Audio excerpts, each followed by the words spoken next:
Yo mate, what up? Welcome to another lawn tip vid. So, back on the green today. I'm going to show you guys how much this bad boy is filled in since we put those plugs in. And I'll tell you guys what I've been doing in the process. But today, I'm going to give it a mow, bit of an edge, blah blah blah. And then, going to give it a spoon feed with some nitrogen. So, I'll show you guys that in a minute. Sorry to the wifey too for using the scissors at the start of the vid. Right, so what I've been doing over the last little while is mowing. One application of urea, which I spoon fed, so I did quarter dose, and then I gave it some liquid fert as well, some Fertex Special Effects, which has made it nice and green. And then that is dead set about it. We've had some good rain, haven't really had to water this at all, and it is just creeping. Have a look at this. So as you can see, it is filled in heaps from last time we shot a video here. Look at all these runners going off their nuts. Like they're going absolutely crazy. This area here was like fully bare before, and now it's nearly filled in. Now here are the plugs. The plugs are slowly but surely starting to transition into the bare areas. As you can see, they're starting to creep. They had to sort of establish a bit before they moved. So you can see that's a little bit of growth on that. Runners are starting to move out sideways now. It's only been 2 weeks since we did plugs, so I'm pretty impressed with that, to be honest. They're really starting to move. I could take some more plugs from the edges, because if we have a look,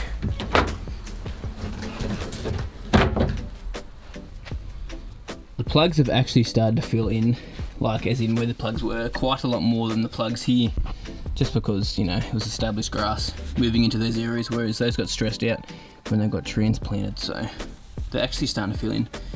Some of the runners have crept all the way across, which is crazy. Yeah. So one more thing, I want to show you guys these areas down the bottom here too, which were really bare not too long ago. So just here, that's filled in by itself. We didn't plug that. It's just regular mowing, watering, and there's some urea spoon feeding has helped it push into these spots here like that. Like that has all moved in to those areas. It's only a pretty small area to cover now, which I'm going to give it about 2 to 3 weeks, and this green should nearly be filled in if we keep up this little maintenance program. I think that is all I've got to say. Let's mow.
As you can see, I did a double cut on that, and the reason being is just so that we promote a little bit of lateral growth with this TifTuf. So grass types that will start to creep sideways if you start cutting a couple of different directions, 2 to 3 times each time you cut. Cooch, Kikuyu, buffalo, zoysia can do it too. Bent grass can do it, so can Kentucky bluegrass. There's probably something else I've forgotten. But those are the main grasses that are going to creep sideways if you start cutting different directions. And cutting a few times each time you give your lawn a mow. Which is one reason why this is really starting to creep sideways as well, because every time I cut, I do a double or a triple cut. Pretty happy how that looks after a cut. Yeah, colour looks really nice at the moment. I did give it some liquid iron, liquid fert, and some nitrogen, so I've overloaded it to really help this thing push along. Not something I recommend doing regularly. That's loud, bruh. But yeah, definitely something if you want to help an area repair, you can start spoon feeding your lawn. So let's talk about spoon feeding. So today we're going to be putting down some urea on this area here. So we're going to do quarter rate, and I've been basically doing that weekly at the moment just to help promote growth sideways on this lawn. Now, the reason I'm not going full rate is because urea is crazy stuff. Can potentially burn your lawn, and it's hard to keep up with the surge of growth it gives when you do get a little bit of a push from that urea. So it's something you definitely need to be aware of when you are using urea. You need to be able to keep up with the mowing, and you need to be able to keep up with the watering a little bit as well, because it will push growth, so it will need a little bit more water. The reason I don't recommend doing it all the time as well is because it can create thatch buildup, and it can actually shorten your root system as well, because it's pushing top growth and not below ground growth. But it seriously works well though. Like, the amount this lawn is pushing is insane. So on this area here, I only use this little 5 litre Nylex spray from Bunnings. I did change out the nozzle in it to one of those T-Jet ones. What is it? I don't know. Is it a T-Jet one?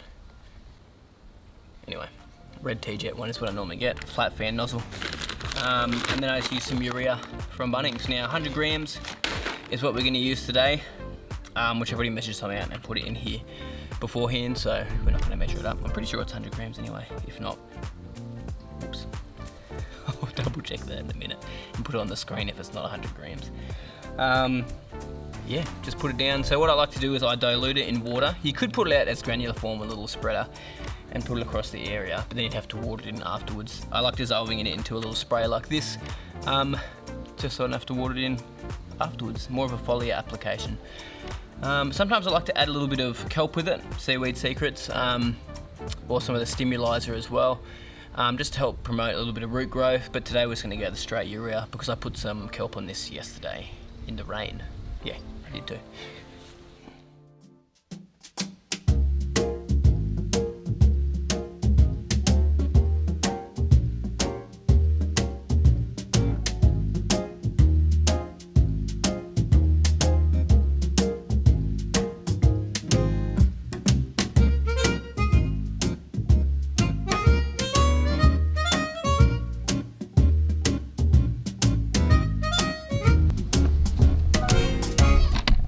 Done. So as you might have noticed, that took me absolutely ages to get out because I had heaps and heaps of water. The reason for the extra water is just so we didn't get any potential burn, because urea is crazy stuff. 48% nitrogen, and it is quick release nitrogen as well, so you got to be careful. That stuff can burn and damage your lawn if you are not careful. So the more water, the safer it's going to be. That's 5 litres of water I used on a 50 square metre area, which is, you know, a bit of extra water, but it saved me watering it afterwards if I just put it down in granule form. And the good thing is as well, you can always add other things with it as well in the one hit, like I said before, the kelp and all that.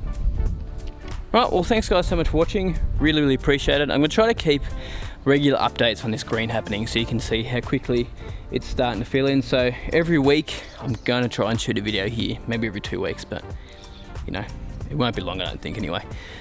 I appreciate you guys watching, really do. Subscribe to the channel if you haven't already. Like this video if you enjoyed it or if you learned something. You guys have a good week.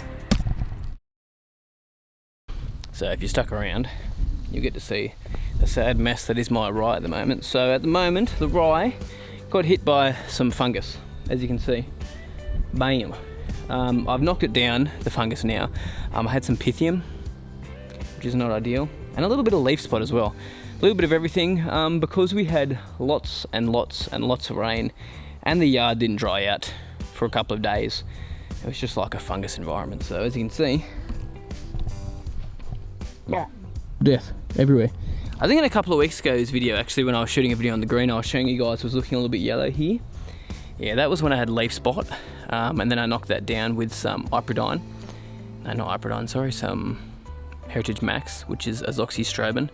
And then after that, we got some pythium come up through this area, just through here, and out the back there's a bit of pythium as well. So it sucks, man. So we're gonna have a nice, fun autumn reno. I'm considering putting some Kentucky bluegrass in with this rye, just because Kentucky bluegrass, if some of it dies off, the Kentucky bluegrass will creep into some areas. So I don't know, I'll make a decision on that soon.